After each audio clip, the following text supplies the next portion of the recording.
Thank you. Thanks, Meg. Thank you. Hello, Mike Ako, and good morning. Mahalo for tuning in. I hope you and your ohana are well.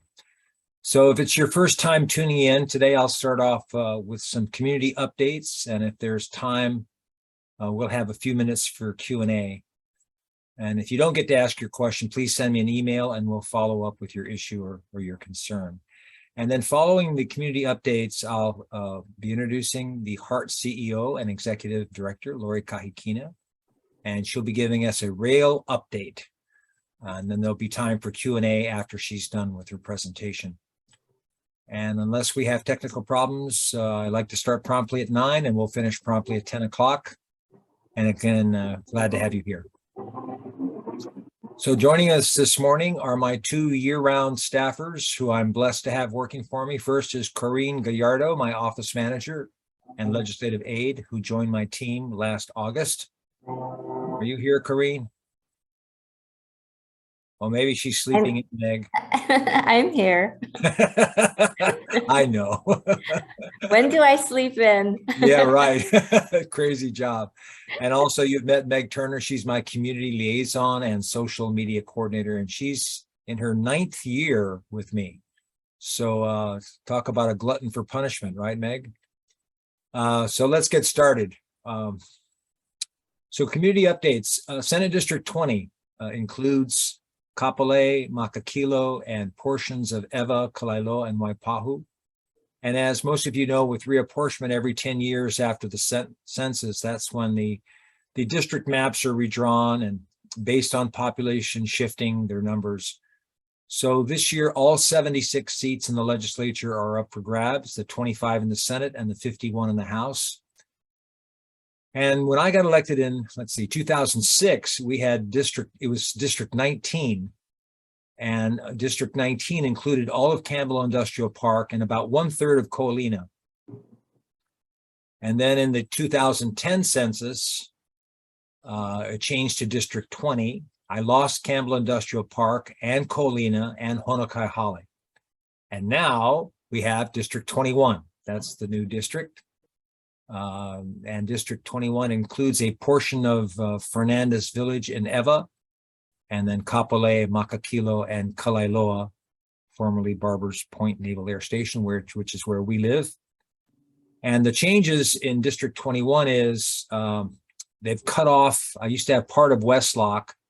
They've cut off Westlock and cut off, I had a little portion of Waipahu as well. So that's cut off now.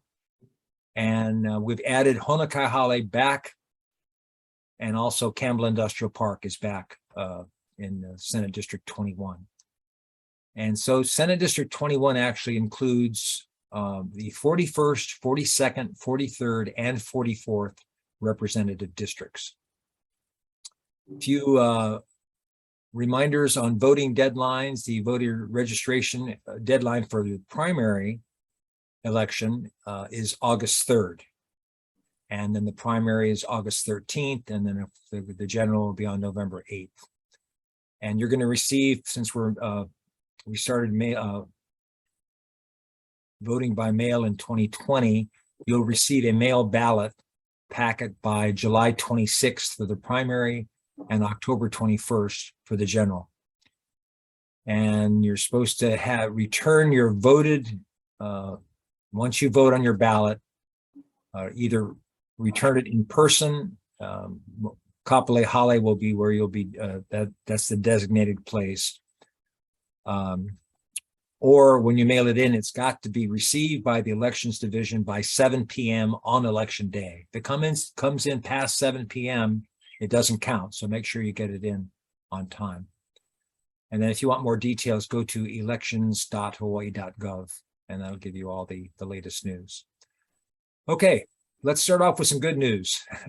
You've probably seen in the media, but if you haven't, you're going to be getting a tax refund check, and here are the qualifications. If you're a single and a head of household tax filer with an adjusted gross income of under $100,000, you'll get $300 for each exemption. If you're a single and head of household tax filer with an adjusted gross income of $100,000 or more, you will get $100 for each exemption. Married couples who are filing jointly with an adjusted gross income of under $200,000 will get $300 for each exemption. Married couples filing jointly with an adjusted gross income of $200,000 or more will get $100 for each exemption. And then married couples filing separately with a combined adjusted gross income of under $200,000 will get $300 for each exemption. Married couples filing separately with a combined adjusted gross income of $200,000 or more will get $100 for each exemption. Now, if you got your tax refund by direct deposit on your 2021 tax return, then you're going to get this payment deposited in that same bank account. If not, then you can expect to receive a paper check. And the taxpayers who submitted their 2021 state tax return by July 21st, by July 1st, 2022, last week, you will receive your refunds electronically, and you can expect a direct deposit by the end of September. And residents who file by July 1st, 2022 and are set to receive a paper check can expect their refunds by the end of October. So make sure you file on time. If you file after July 1st last week, then as long as you file before December 31st, you'll get your refund check. Okay, and then moving on to district events. Sadly, as many of you know, our veterans suffer greatly from things such as PTSD, suicide, and a host of other issues. You guys hear the feedback? Somebody needs to mute, and I don't know how to do that. I'm sorry. Okay. Please mute if you're not muted. And so at the end of June, AMVETS Hawaii, in collaboration with the Department of Veterans Affairs, they had a 3-day summit in Eva Beach called HEAL, H-E-A-L. Hey, Joe. Yeah. Sorry, this will go away in a minute.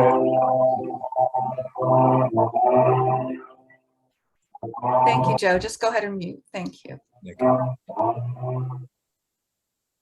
Okay, it's called HEAL, and the purpose was to shine a spotlight on the need to help support our vets' well-being. HEAL is an acronym. It stands for Healthcare, Education, Advocacy, and Legislation.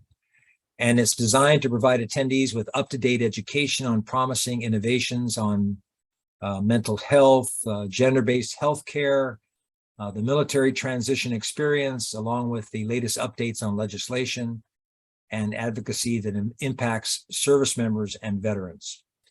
So on June 25th, I was honored to be invited to recognize some of the key individuals who play a role in these services with honorary certificates that I presented from the Hawaii State Senate. So I presented the honorary certificates to Sergeant Sigal Lemieux, U.S. Air Force Headquarters, Pacific Air Force Joint Base, Pearl Harbor Hickam. Also to Janet Covington. She's the clinical director at Stephen Cohen Military Family Clinic and Child and Family Service. Also to Raleigh Alvarado with the Spark Matsunaga VA Clinic, Center for Development and Civic Engagement. And finally to Donovan Lazarus, who's our state commander for AMVETS, Department of Hawaii. So, you know, it was truly an honor to meet active duty and retired service members at this meeting. Family members of veterans, caregivers for disabled veterans, mental health professionals, and organizations that support the military and the veterans. By the way, my dad was U.S. Air Force for 20 years, and I actually tried to enlist in the Navy in 1965, but I was turned down because of a severe surfing injury that I was recovering from. So there in the picture, that's me on the left, of course. Next to me on my left is Ron Lamb. He is the first vice commander of AMVETS, Department of Hawaii. And next to him is Rommel Das Marinas. He's with the Veterans Readiness and Employment Specialist. Next is Al Domingo with the VA Center for Development and Civic Engagement. And next to him is Janet Covington, who I mentioned, the clinic director for Stephen Cohen Military Family Clinic and Child and Family Service. And then on the end there, that's Donovan Lazarus, the state commander for AMVETS. Okay, and for you cookie lovers, yes. On May 19th, Crumble Cookies in Kapolei Commons Shopping Center opened its door to the public. And they invited me to be a part of the celebration and blessing, where I, along with my colleagues, that's Rep. Stacy Lynn Eli from the House, and also Senator Kurt Favela from EVA, we welcome them to the neighborhood with an honorary certificate on behalf of the House and the Senate. So in just 5 years, Crumble has grown from a humble cookie shop to a booming franchise with over 360 locations in more than 40 states. And Crumble Kapolei has provided more than 50 jobs, and it will surely become a beloved part of the Ono treat-loving West Side. All right, and next we have Ho'omaka Marketplace, the groundbreaking. After waiting 12 long years, on June 22nd, Ho'omaka Marketplace finally broke ground. Ho'omaka means to begin, to set forth on a new endeavor. And it can also refer to a keiki's first tooth, or to a fresh blade of grass. And I was, quite frankly, honored to participate in this momentous occasion.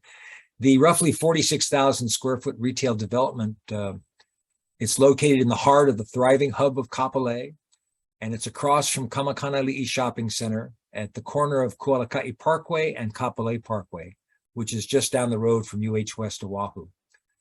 It will also be the home to a 1,200 square foot facility for the Kapolei Community Development Corporation, or KCDC, which will be an important gathering place and resource for the neighborhood.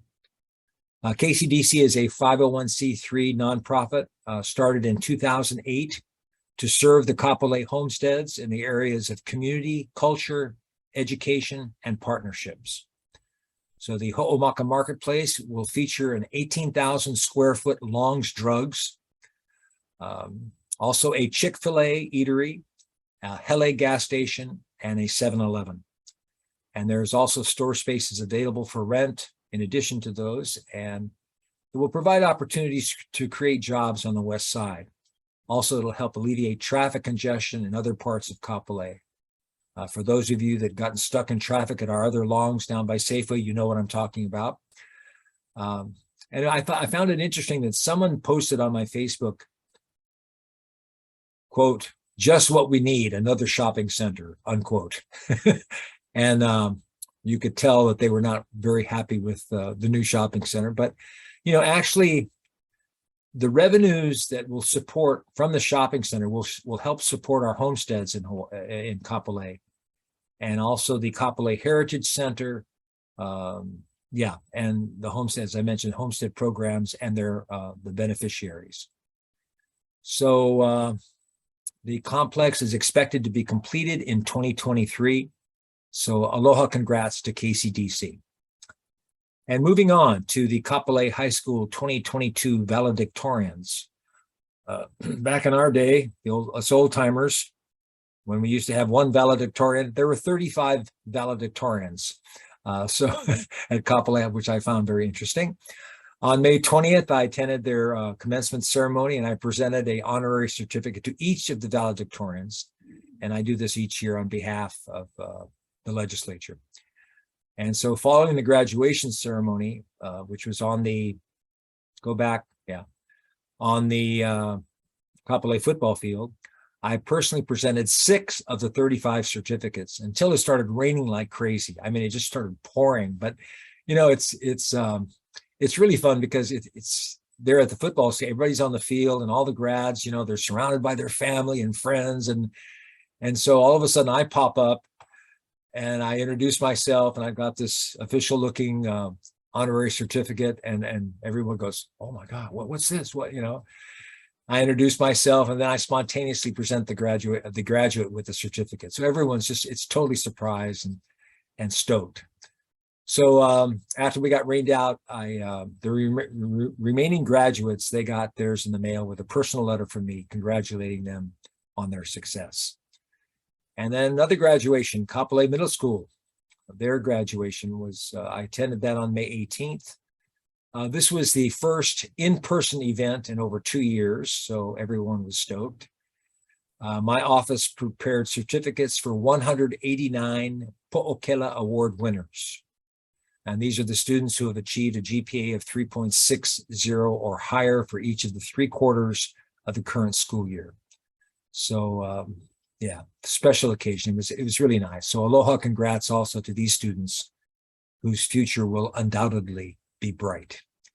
Okay, and then moving into construction and development. Starting off with the Advanced Leeward Outpatient Healthcare Access, and of course the acronym is ALOHA. This is the Veterans Affairs Clinic, a multi-specialty. It's a few hundred yards, if you haven't been over here, Mackay of Costco and Roosevelt Boulevard. And the construction is progressing as planned. The concrete foundation, the underground facilities have been installed. Structural columns to support the clinic are being put into place. And then once Hunt Companies completes construction, then the $120 million VA facility will provide specialized healthcare for 87,000 Hawaii veterans. And the 89,000 square foot facility will offer primary care, mental health, audiology, physical and occupational therapy, dental and prosthetic services. And the clinic is scheduled to open in late 2023. And then moving on to the Daniel Keakaka State Veterans Home. That's the one that's across in the big open field across from Walmart. Construction started in April of 2021. The construction is now over 50% complete, and it's still on track for a total completion by April of 2023 and opening for patients in October of 2023. But the really big news is that Governor Ige has agreed to sign HB 1893. That's a bill that transfers ownership and the oversight responsibility from the Department of Defense, the Federal Department of Defense, to the Oahu Regional Healthcare System, Hawaii Health Systems Corp. And this will happen June 30th of 2023. And so what this does is, the reason why it's big is because the transfer will enable the one state agency with all the proper experience and legislative authority to oversee and operate the facility for our Hawaii veterans and for their spouses and for Gold Star parents. So the DOD, Department of Defense, and the Oahu Region leadership, they've already begun collaborating on the various construction, equipping, and the operational aspects of the transfer. Next, Dream House Center. Now, Dream House, for those of you who don't know, is the newest and fastest growing charter school in Hawaii, and it's being built one grade at a time over the course of 7 years. Right, currently, they are just down the street from us in a temporary facility here in Kalailoa. In 2019, the school welcomed students in the 6th grade, and then they moved them up to 7th grade in 2020 as it welcomed a new cohort of 6th graders. So in 2025, Dream House is expected to reach capacity with 700 students, grades 6 through 12. Alex Teese, he's the CEO of Dream House Charter School. He informed me that Dream House Inc. is launching a 9th grade this year with 100 students, and that's going to be temporarily housed at the Kapolei Marketplace. But the new project that you're looking at on the map, the Dream House Center, will be located on Avalon Development's 3-acre master plan Kapolei Pacific Center, which already includes the U.S. Social Security Administration, regional headquarters, as well as Cole Academy Preschool. And that up there in the upper corner, left corner, that's the Kapolei Library. Yeah, right, to get your bearings. And the new 3-story mixed-use building will include the upper 2 floors occupied by the Dream House High School, and the ground floor will be occupied by retail space. And the Dream House, that'll be like 27,000 square feet for the 2 floors, where the high school will be, and then 10,700 square feet for the retail space on the bottom floor. Excuse me. So there's already a wait list of nearly 400 families, and the project has created 10 new jobs this year so far. Construction is anticipated to begin in the spring of 2023 with a completion by June of 2024. Excuse me.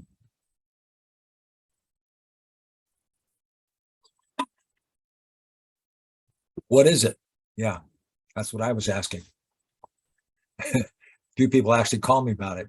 So if you're curious about what's being built directly across from Kapolei High School, It's at the corner of Kapolei Parkway and Fort Barrett, just south of O'Kelly Elementary School. You'll see that high fence, the canvas there blocking the view of what's going on, and who knows what's going on, right? So I checked with, excuse me, with Matt Carries. He's the manager for James Campbell Company, and asked them if they knew what was going on. And actually there's two commercial uses that are going on. And the first portion of Kapolei Parkway along Fort Barrett, that's going to be public storage, that business. And then the second use, which will have frontage along Kapolei Parkway and Cunehi Street, has not been determined, or it has not been shared at this time. And then moving on to district roads, Farrington Highway. Well, the governor released $135 million in funding to widen Farrington Highway. The project will extend 3 miles from the Kapolei Golf Course to Fort Weaver. They're widening it to add a center left turn lane. It will also include new sidewalks, bike lanes, bridges, culverts, and major utility relocations. Estimated construction start is October of 2023, and the completion is estimated at July 2025. And then we have Roosevelt and Kamakila. FDR, or Roosevelt Avenue and Kamakila Boulevard intersection, is currently scheduled to reopen July 31st. That would be 3 weeks away. And since I live in Kalailoa, hallelujah. The traffic has been pretty bad. As you know, for those of you that live in the area, all the folks who live in Eva who are going to Costco, they come up Roosevelt Boulevard. And right now they've been having to take a right turn and go up on Fort Barrett. And so that intersection by the high school has been, let's see, hellish. Maybe that's an overstatement, but it's been very, very busy. So good news, July 31st, it'll reopen. The changes, they're changing from 2 to 4 lanes along the entire length of the project, 2 lanes in each direction. And the segment will have sidewalks on both sides for which will increase walkability in the areas. And let's see, there'll also be bike lanes continuing on both sides of the road. Okay, so I've got about 5 minutes left for any Q&A before I turn it over to our guest speaker. Anything on the on your mind? And if you can't think of anything right now, again, I mentioned at the beginning, just send me an email, or and we'll be able to take it up then. Our next listen story will be August 20th, same time. And if you have any, if you have like, we've got quite a larger attendance than our normal one, and it's I think partly because people want to know what's going on with HART from Lori Kahikina. And so if you have any suggestions on future listen story meetings on guests that you would like me to invite, please let me know that. And with that, I think we'll go ahead and get started a couple minutes early, if that's okay for Lori. Senator. Oh, wait. Got a question. Yes, yes, Senator. Thank you. Thank you so much. My name is John Rogers. I'm on the Evan Neighborhood Board, and I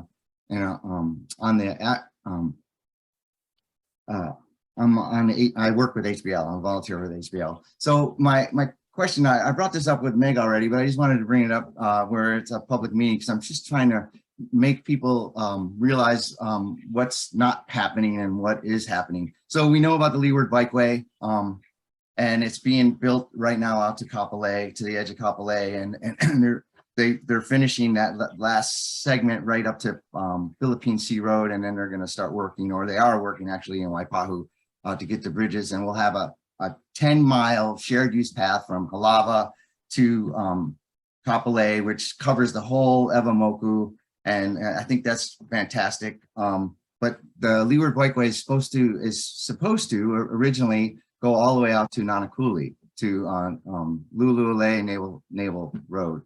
And right now, that's not in the long range plan to be built And I really am hoping to get advocates like you and Senator Favela and everyone on the west side to advocate to get this shared use path out to Nanakuli, because with Lori here, this is going to get us out to, people on the west side will be able to use multimodal different ways to get to the rail station via the Leeward Bikeway. And I know everyone sees electric bikes everywhere. They're everywhere now. And I believe I'm happy that they're around, and I believe that they'll be it'll give people more choices instead of getting in their cars, especially the folks from the west side. And then also it allows us easier access into Coalina, because that's the one frustration is you can't drive to Coalina anymore on a weekend. So I ride my bike there. That's how I get there. I use the lagoons and I get out of there. So this would give people people who work in Coalina from the west side or from east of it will have another way to get there instead of driving the car. So I'm just asking, and I just want to bring people's attention to, we need to get the second part of the Leeward Bikeway on, in the ORTP in the long range plan so that we can get it built. Thank you. Thank you, John. And I'm with you 100%. So I definitely will talk to my colleagues in the House and the Senate, and we'll see if we can get something going, as well as with our congressional delegation, because as you mentioned, we're going to need some federal dollars there, but yeah, it'd be a great asset to the whole community. So thank you for bringing that up. Senator Joe Page has something in the chat. Anything new on the Makakilo Drive extension? Unfortunately, no. We are still waiting to hear back on that, and we'll post something as soon as we hear back from them. Okay. And so now I would like to turn it over to, let's see, Lori Kahikina. She's the Executive Director and Chief and CEO of the Honolulu Authority for Rapid Transit, or HART, for an update, and then there'll be time at the end for Q&A. So Lori, take it over, please. Oh, thank you, Senator. Thank you for having us this morning. So next slide, please. So this is a graphic just showing what the entire original scope of the full funding grant agreement with FTA is. It's from East Kapolei all the way to Ala Moana Transit Center. It's 20 miles, 21 stations.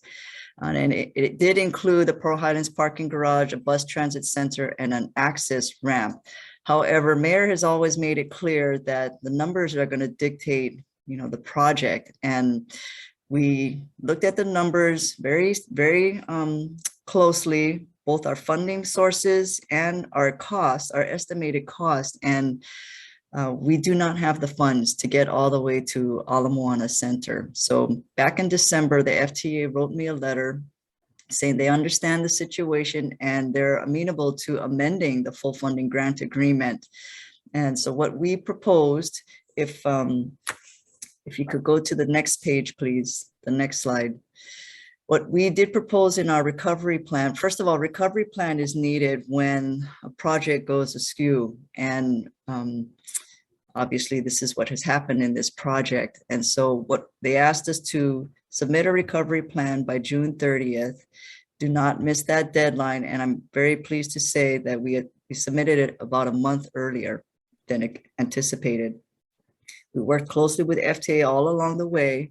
And what is being proposed in that recovery plan is a truncated temporary terminus at Civic Center, which is at the cross streets of Halikuwila and South. There's the fire station, museum is over there, Servco, Toyota. And it's about 1.25 miles short and 2 stations shy of the original FFGA. It's still a fully functional system and meets the purpose and need of the EIS. Also in that recovery plan, it's the deferral of the Pearl Highlands parking garage. And I'll explain why that was decided in the next couple of slides. But we are still doing a bus transit center at Pearl Highlands Station and an H2 access ramp to service the residents of Central Oahu and North Shore. We still have to work with DTS to find another option. But the overall goal is still to reach Ala Moana Transit Center, and that will just be completed in another phase. So next slide, please. Stop it. The Pearl Highlands station, it is, I'm sorry, by deferring the Pearl Highlands parking garage, the reason that decision was made is HART did its own independent cost analysis. And then at the end of 2020, a P3 was being worked on, and the two independent bidders also did their own independent cost estimate. And it was all very close. To build that 1,600 stall parking garage, cost about $330 million, and that cost about $206,000 per stall. And talking to Stanford Carr, he just built a parking garage in Kaka'ako, and he says his cost about $45,000 to $50,000 per stall. So it is very astronomical. And the reason for the high cost is the soft substrate underneath. It's going over a stream. The material is really soft, so we would have to beefing that up. So by deferring that parking garage out between HART and DTS, we did look at the ridership model, and it's estimated to be less than 1.7% impact, because we're still going to have enhanced bus service at that station with the bus transit center and the H2 on-ramp. But as I mentioned before, we are still committed to finding a better solution. One of our board members mentioned building a spur up to Mililani Mauka, or possibly looking at building on the Pearl Highlands Shopping Center or Leeward Community College. And I have spoken to both entities. Leeward Community College their main concern was the access. That access road is very small to get into their campus. So if we do pursue that option, we would have to somehow find a better way to access that campus. A and B was very open to this idea. Their main concern was, how do we separate the parking from the rail riders versus their shopping? But they even said there's work around that. There's ways to work around that issue. Next slide, please. So this is just a rendering of what was going to happen. So you can see the Twin Towers there.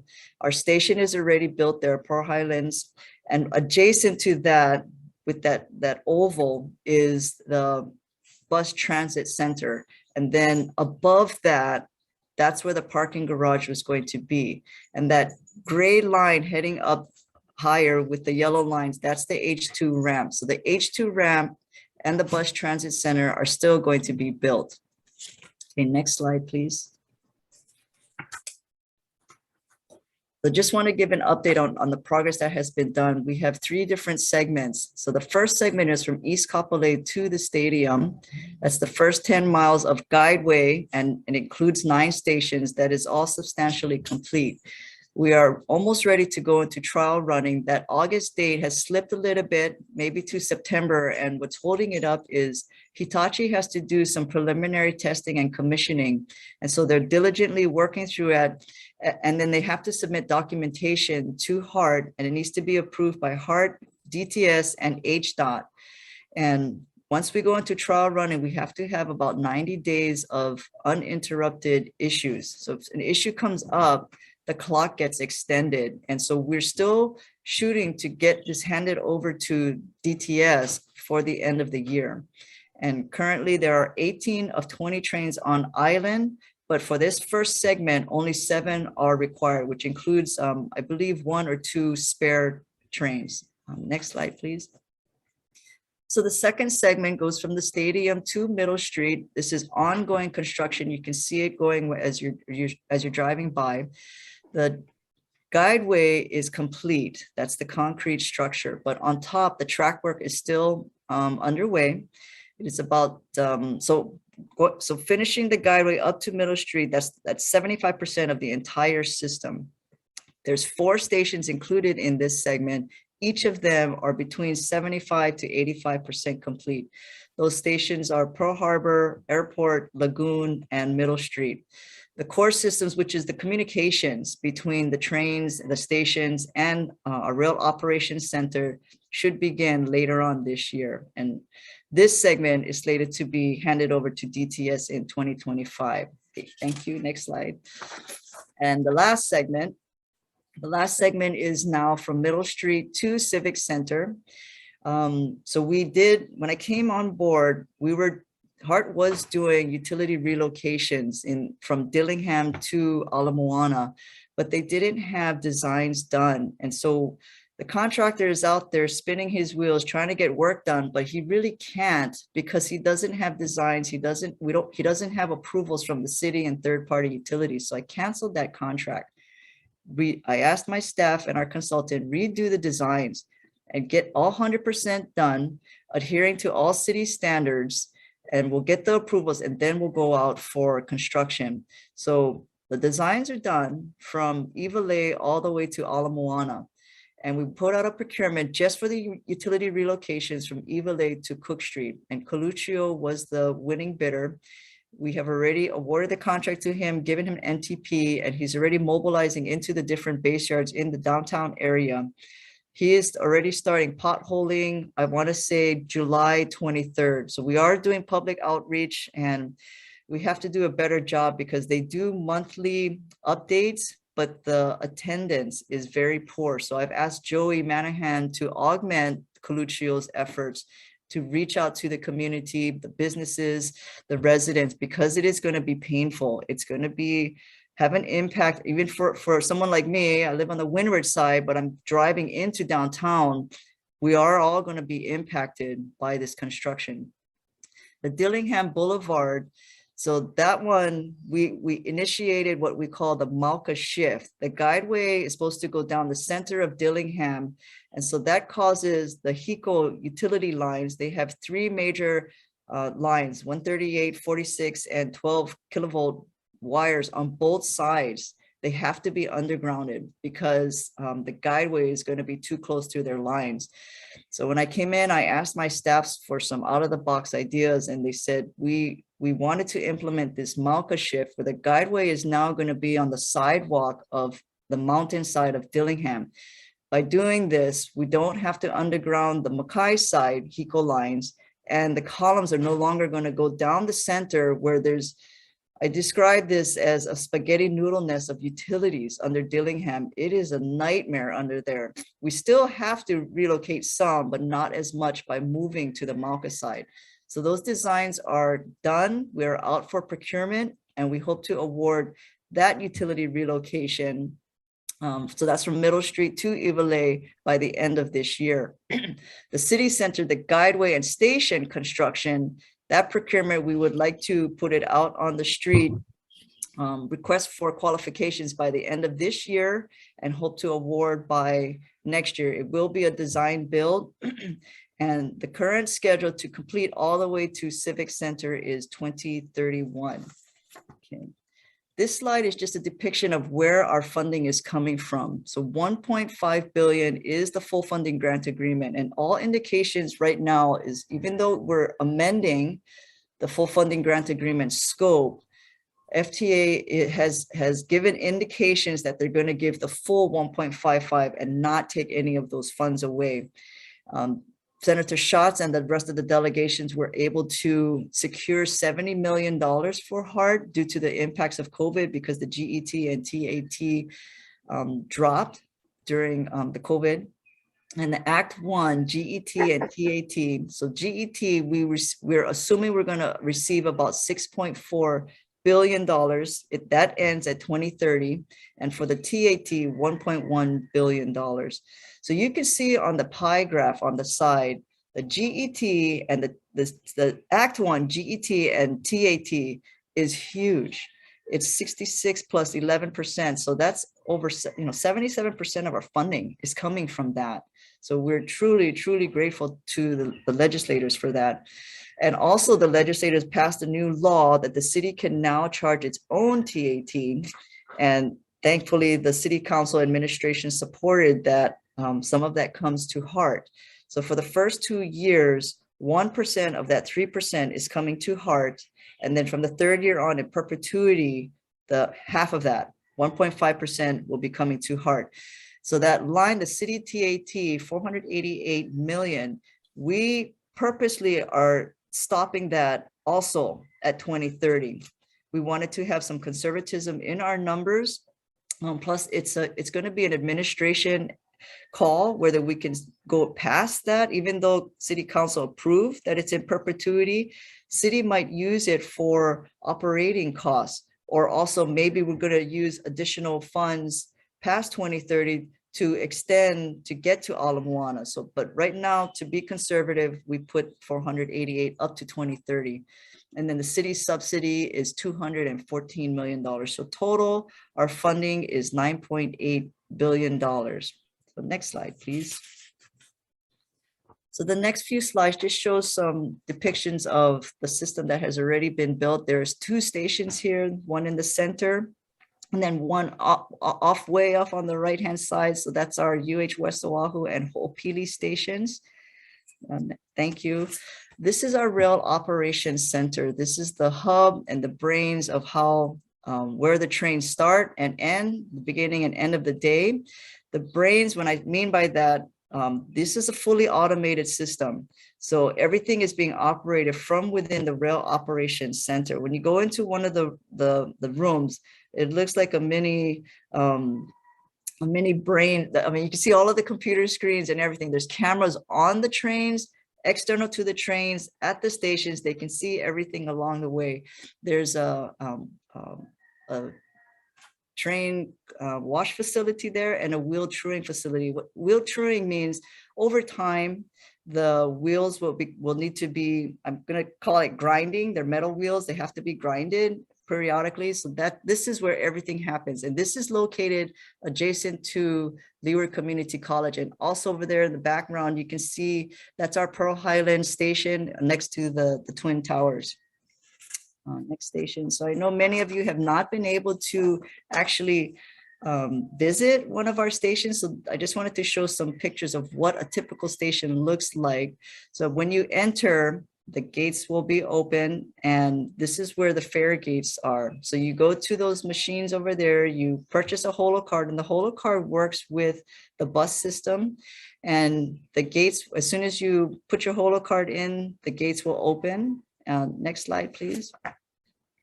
Then you will go up to, this is what a typical platform looks like. We have the canopies providing some protection, and the passenger gates, those clear passenger gates, is to protect the people from going onto, slipping, falling onto the rails. Last year, there was a big scare for us here at HART, where at one of our stations, some high school students broke into one of our stations. They didn't vandalize, they didn't steal anything. They just thought it would be cool to hang out there. They're probably there for about 20 minutes. The scary thing for us, though, was if they jumped one of these platform gates, they're only a little bit taller than me, so maybe about 5'5". If they jump those platform gates, in the right photo, you can see that white rail. That's our third rail. And if they had just fallen and touched that rail, there's 750 watts going through there, they could have died instantly. And so most people think the dangers of rails is you're going to get hit by a train, a moving train. But really for us, that's what powers our train. It's that third rail. So we did a public announcement saying that how dangerous that was. And so hopefully we don't have any more break-ins. We did put some construction improvements at that station to prevent them from breaking in the same way. But honestly, if somebody wants to get in, they'll get in. Next slide. So a little bit more information about our trains. So there's 20 trains that the full system will have. As I mentioned, 18 are here on island. They're 4-car trains, and I have a picture in the next slide showing what it looks like inside of the train. As I mentioned, it is the first fully automated system in the United States. Each train can house about 600 to 800 passengers. There's 12 doors on each side and open gangways. So if I could go to the next photo, please. What I mean by open gangways, between the 4 cars, if you've ridden on trains before, subways in the mainland, there's a wall or a doorway blocking between the trains. Ours is completely open. You can walk all the way from the front car all the way to the end, and you can see how open it is. As I mentioned, there's CCTV cameras inside and external that is being monitored by the Rail Operations Center. There's room for our surf racks, for luggage, even a bicycle rack, and of course for the wheelchairs. And Senator, that ends my presentation, and I am open to any questions. Okay. Thank you very much, Lori. Questions, anyone? Okay. So Joe, is there any actual issue of incompatibility between rail size and size of train wheels? Yes, that was very public. You know, in a massive infrastructure project of this size, there's always going to be issues. But this one really took me by surprise. So when HART first started, HART purchased all of the tracks, and then they put out a procurement for a company to provide the trains. And in the contract documents, it was the responsibility of the contractor to make sure the wheel rail interface worked.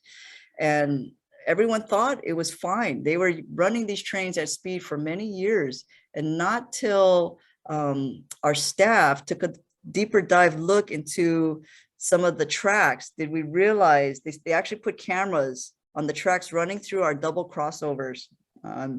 And that's when they saw, oh my goodness, there's a ½ inch gap between the edge of the wheel and the tracks. So what we did was we hired mainland welders to come in, because it's manganese material and it's highly specialized. And thankfully, Department of Commerce and Consumer Affairs, they granted a one-time exemption for us to bring in mainland welders who weren't licensed in Hawaii to do this specialized work, with the agreement that this company applies for a contractor's license, which they did. So they were able to get the welding done. And after that, what we're developing right now is a specialized tool to measure the weld, to make sure that it's the right size. And so we're going through that right now. So if there's extra welding, maybe there was a little bit extra material, we'll have to grind it out. But I just want to remind everyone, this is a temporary fix with the current wheels. The long-term fix is to replace those wheels with wider wheels, which Hitachi is already designing. And unfortunately, they've run into supply issues, getting that material from the mainland and shipping it here. So the first set of wheels was slated to be here in August. It's now looking like more the end of the year, but that does not affect us going into trial running and revenue service. So once we bring in the first set of wheels here, we're going to run it, test it. It looks good. Then we'll bring in the wheels for the rest of the fleet.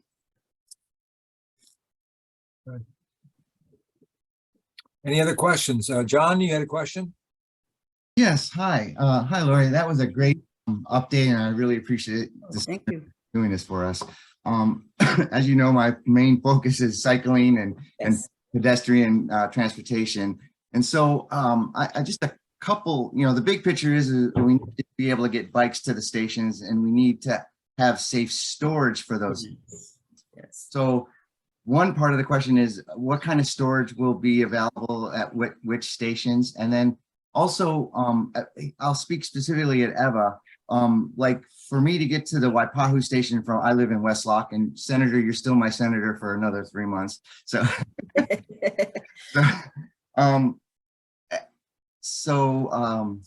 Anyway, so we have a beautiful shared use path that goes down Fort Weaver, but then once you turn onto Farrington Highway, the pathway becomes, it's full of grass, it's not wide enough. And I'm just wondering, my second part of the question is, how much is HART getting involved with building bicycle, or at least helping the city? I know you got a lot on your plate. No. This is a great question. And I hate to pass the buck. So Senator, you mentioned any ideas of the next Talk Story guest.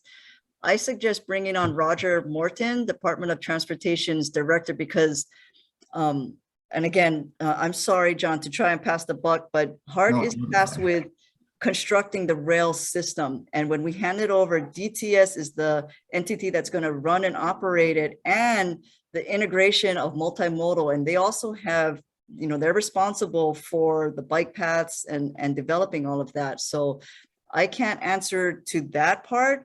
But as far as your question on the storage, nothing, unfortunately, is being built at the stations. But my deputy, Rick Keene, you must know his wife, Lori. Yeah. And so, you know, she's brought up issues that you folks need to have secured lockers, like enclosed, not like a bike rack. You need to have something safe so that people feel they can leave their expensive bikes there for the whole day, and it's going to be secure, nothing, and not vandalized. And also, she's actually criticizing the bike racks on the train. She's like, that's not very convenient for a bicyclist. I've got to lift up my lift up my bike and put it on his back wheel. So that's what I can share with you right now. Unfortunately, nothing is being built at the stations, but Lori is a huge advocate, and I think Director Morton would be better to answer your questions on that. On the bike storage. Yes, Right. bike storage Right. and the bike paths. Great suggestion. We'll reach out to Mr. Morton. Don't tell him I said it. Okay. I'll tell him Joey said him. Yeah. Blame Joey.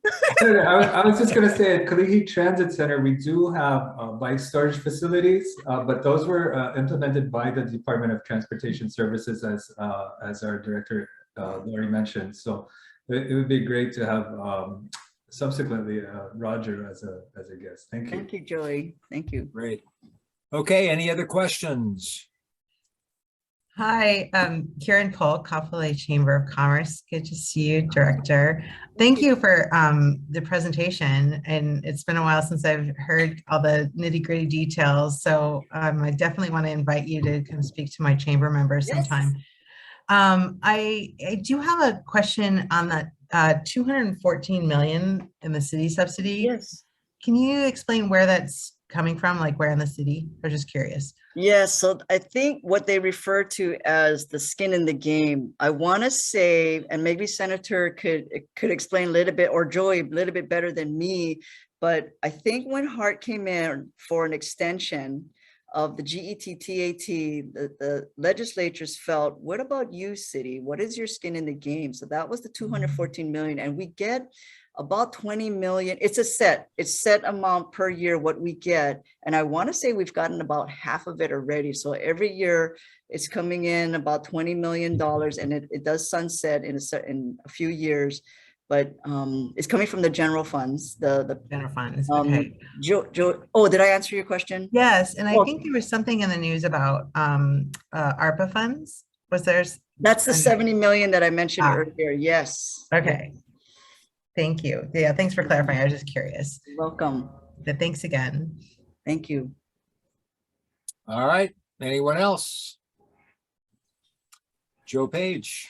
Yeah, just want to say thank you again for the briefing, Senator Ms. Kahikina, and I must say you're a brave woman, and and I want to wish you all the luck in the world. Thank you. I appreciate that.